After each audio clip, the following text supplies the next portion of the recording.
महाराष्ट्र की राजनीति एक बार फिर अनिश्चितता के दौर में खड़ी नजर आ रही है। डिप्टी सीएम अजीत पवार के निधन के बाद एनसीपी के संभवित विलय का मुद्दा अचानक ठहराव में चला गया। जो प्रक्रिया पहले लगभग तय मानी जा रही थी, वो अब नई राजनीतिक और पारिवारिक समीकरणों के कारण अधर में लटकी हुई नजर आ रही है।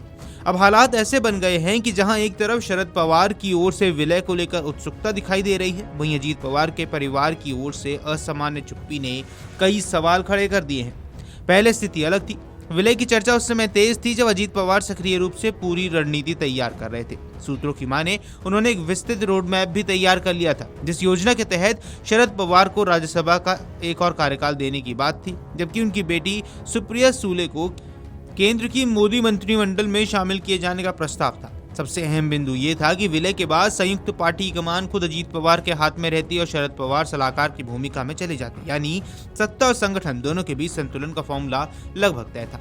लेकिन अजीत पवार के निधन ने पूरी तस्वीर बदल दी। अब सवाल ये है कि बिना उनके नेतृत्व के इस विलय का वास्तविक लाभ किसे मिलेगा। एनसीपी के भीतर ही इस पर मतभेद खुलकर सामने आने लगे हैं। पार्टी के भीतर जिन नेताओं को बिग फोर कहा जाता है, प्रफुल्ल पटेल, धनंजय मुंडे, छगन भुजबल और सुनील तटकरे, वे इस विलय को लेकर सहज नहीं है। उनका तर्क है कि अजीत पवार की मौजूदगी में शक्ति संतुलन अलग था, लेकिन अब संगठनात्मक नियंत्रण शरद पवार परिवार की ओर झुक सकता है, जिससे उनके राजनीतिक भविष्य पर भी असर पड़ सकता है। इस पूरे घटनाक्रम में एक और अहम नाम उभर सामने आया है, जो है सुनेत्रा पवार। अजीत पवार की पत्नी और वर्तमान डिप्टी सीएम सुनेत्रा पवार ने भले ही सार्वजनिक रूप से ज्यादा बयानबाजी नहीं की, लेकिन राजनीतिक गलियारों में चर्चा है कि वे अब संगठन में अपनी पकड़ मजबूत करना चाहती हैं।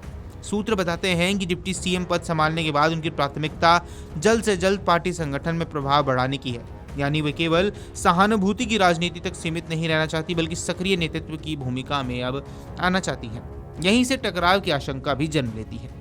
अब अगर विलय होता है और संगठन की कमान शरद पवार या सुप्रिया सूले की ओर जाती है, तो सुनेत्रा पवार की राजनीतिक महत्वाकांक्षाओं पर असर पड़ेगा।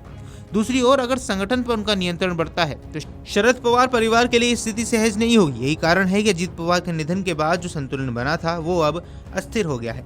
इस पूरे समीकरण में भाजपा की भूमिका भी दिलचस्प है। पहले विलय को लेकर भाजपा सकारात्मक नजर आ रही थी, क्योंकि इससे उसे केंद्र में अतिरिक्त समर्थन मिल सकता था। अनुमान है कि विलय की स्थिति में करीब 8 सांसदों का सीधा फायदा मिल सकता था। लेकिन अब भाजपा भी जल्दबाजी में नहीं है। मौजूदा समय में केंद्र की राजनीति में अन्य सहयोगी दलों से कोई बड़ी चुनौती सामने नहीं है, इसलिए भाजपा के लिए ये विलय अब उतना जरूरी नहीं रह गया। साथ ही आशंका ये भी है कि अगर संयुक्त पार्टी का संगठनात्मक नियंत्रण शरद पवार के पास गया, तो तालमेल बैठाना काफी ज्यादा कठिन हो सकता है। अब राजनीतिक विश्लेषकों की माने तो ये मामला अब केवल 2 दलों का नहीं, बल्कि परिवार बनाम संगठन की जंग का बनता जा रहा है।